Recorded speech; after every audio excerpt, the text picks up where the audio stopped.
Good morning. This is Plant Smart Living with Farmer Fred. Really glad you could join me today out here in the vegetable garden. Well, I just came back from Ray's greenhouse over in Telford, PA yesterday, and I bought a lot of transplants. So today I wanted to discuss with you what type of cold weather transplants I'm planting in my garden. So thanks for joining me today out here in the vegetable garden.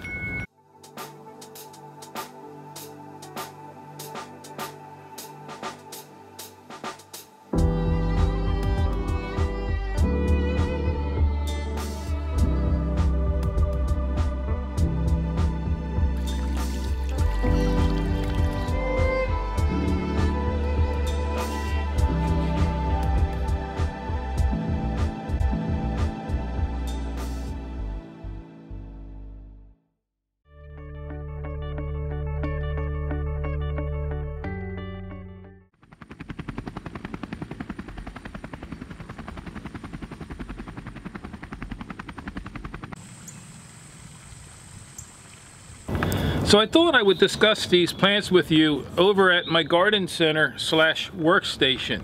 So follow me along.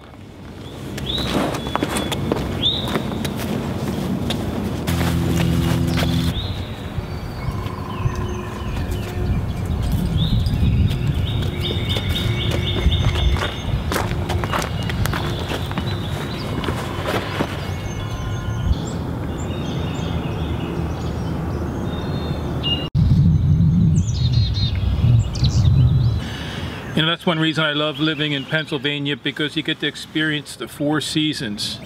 And right now, you know, we're here early spring in Pennsylvania, zone 6. You know, springtime is a time of new birth. It's a time that birds start singing out in the garden, and it's just a lovely time of year to be outside. And you know, it's supposed to be 68 degrees here in today, and you know, this past winter it's been kind of we had a lot of snow in March. In fact, we had a snowstorm March 21st. We had 10 inches of snow. And so it's nice to be outside videoing in the garden. I feel like a bear that's come out of hibernation, and so it's nice to be able to be doing some garden videos. But I'm always excited about this time of year because it's the time to plant your cold weather crops. And you can also plant your cold weather crops in the fall, basically the same type of plants. And so I had come back from Ray's nursery yesterday, and so I bought a flat of plants, and one flat consists of 12 of these packs. And so if you buy a flat of them, that cost me $14. So I have 10 packs of 6 here, so I have 60 plants that cost me $14. And so there's no shame in, you know, buying transplants or seedlings for in your garden. You know, a lot of us have busy schedules, and maybe we're not even experienced enough to sow our seeds indoors and raise them indoors and then plant them out in your garden. And so buying transplants and seedlings is a really great way to do it. And you know, a good tip too is when you buy your transplants is don't ever hesitate to pull a plant out of the container here and check the root system. You just want to make sure that it's not root bound, that the roots are choking out the plant. You know, working out in the garden is something very special. It connects us with the earth that nurtures us and sustains us. You know, we become intimately involved in planting and growing of these vegetables. You know, just think of a little tiny seed. It's a little living embryo, and we get to plant that directly in the soil, hands-on, and then we get to water it and, you know, watch that little tiny seed pop its head above the soil.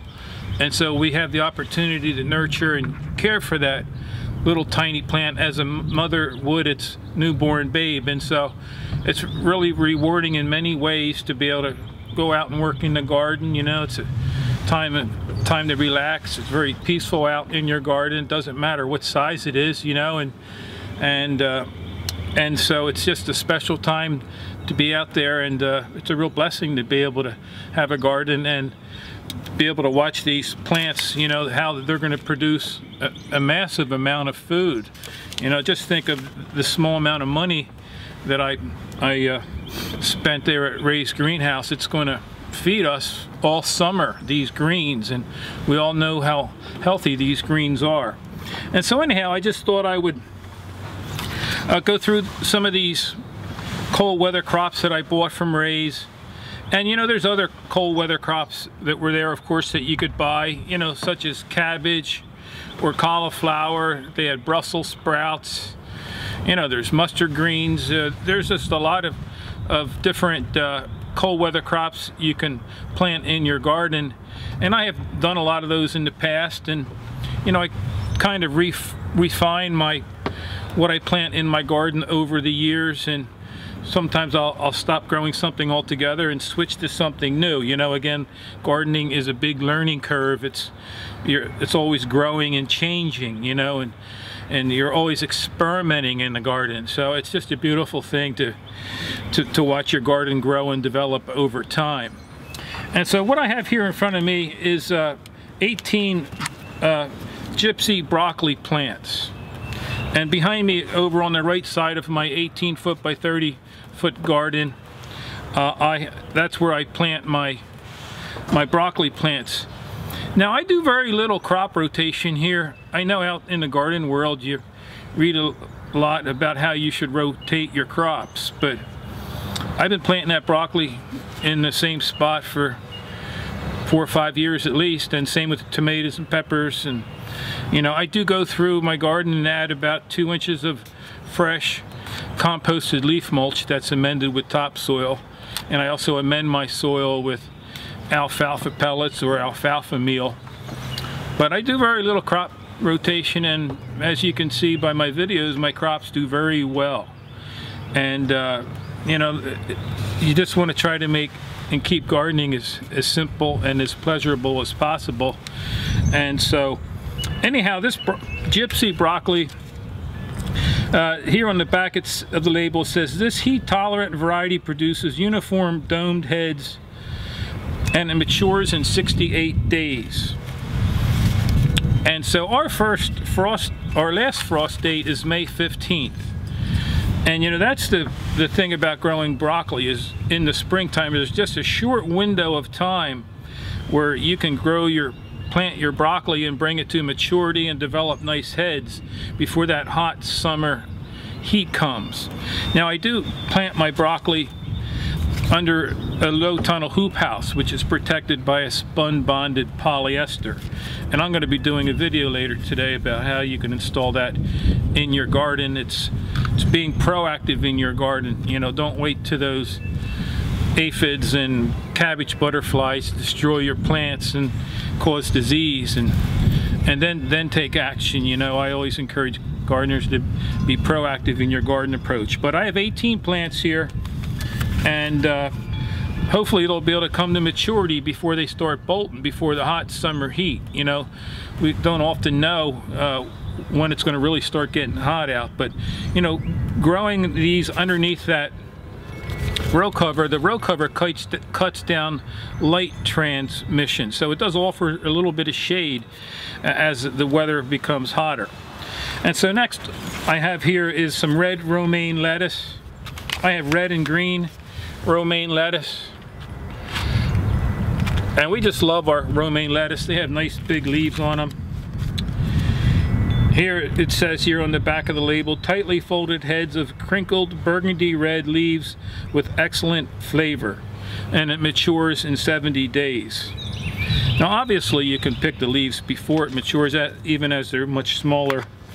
And also, just going back to this broccoli, I did a video a couple of years ago about how you can eat your broccoli leaves. You know, they're very similar to collard greens, and so you can be picking the leaves off your plants long before the head even develops. You know, you just alternate your leaves on your plants that you pick, but you can get some very healthy, nutritious leaves just from your broccoli plant and eat those. So anyhow, back to the romaine lettuce. We bought the green and the red, and we just love this variety. I have 12 of them here. And I also did direct sow a lot of seeds in my garden. You know, right now I have some red beets growing, some Ford Hook giant Swiss chard. I have some curly leaf kale. You know, being my wife and I are plant-based, you know, we just love our greens, we love our vegetables. It's our fuel source for healthy living. And you know, since I made that transition away from the standard American diet over to the plant-based diet, you know, my garden has taken on a whole new meaning to me. It's like I often say, it is my fuel source for healthy living. So I always enjoy and look forward to growing these superfoods out in our garden. They're just so healthy and nutritious for us. And this spinach here, this is Olympia spinach. It produces an abundance of vitamin-packed green leaves. It matures in 40 to 60 days. And then I have here, and so I bought 12 of the spinach packs. These are just really small plants right now. But I'm going to be planting and growing all these greens underneath my row covers, my low tunnel hoop house. And then I have here, it's a kale variety. It's called Prism. It's very similar to your curly leaf kale, but you know that these kale are just full of phytonutrients, you know, plant nutrients, as probably most of us know. You know, they have vitamin A, vitamin B, B1, B2, B3. You know, they have vitamin C, vitamin K. You know, these are full of fiber and protein and calcium, and you know, that may surprise some people because they only think that you can get your protein through meat, you know, eating meat and dairy products and especially meat. You know, that's drilled into our conscience that we need to have meat. Well, you know, the question is, where does the cow get its protein from, or calcium even? Well, they get it from plants. You know, cows by themselves don't have or contain protein. And so, you know, but it's the meat, of course, as you study the research, that causes all your chronic disease, you know, all this rich standard American diet food. And so, yeah, these greens, you know, kale and the spinach is especially high in iron. And Swiss chard is another plant that's high in iron. Even the kale has iron, it's just not as high of a content. But, you know, the fact, again, these greens are just full of fiber. You know, and that's one nutrient that 97% of people are deficient of, and that's fiber. You know, the meat and dairy, they have no fiber in it. You know, that's why most people are constipated, you know, and go through that pain and trouble. But once you know, start eating more greens and vegetables, you know, they're full of fiber, you're going to eliminate that problem of being constipated. But anyhow, I'm really looking forward to planting these today out in the vegetable garden. It's going to be a nice, warm, sunny day here in Pennsylvania. You know, if you think about some of the largest land animals, they're all vegans or plant-based. You know, think of an elephant. You know, they're vegetarians, or a water buffalo, or a giraffe, or a horse. You know, a gorilla. You know, they're all vegans or vegetarians, and they certainly don't have suffer a protein deficiency.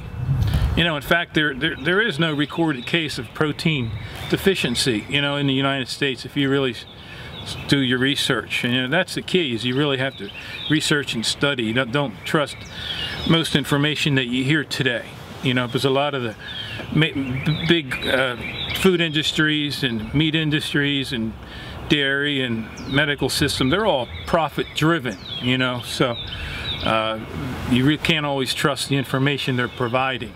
At least that's been my experience as I switched over to my type of lifestyle.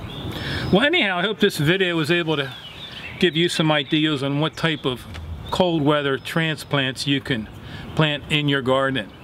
And if you have any questions or comments about this video, feel free to leave them in the comments section below.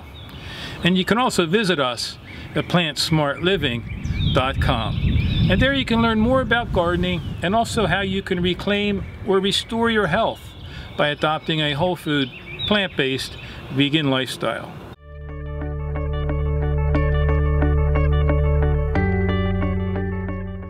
Well, anyhow, I hope you have a wonderful day today. So until next time, this is Plant Smart Living with Farmer Fred.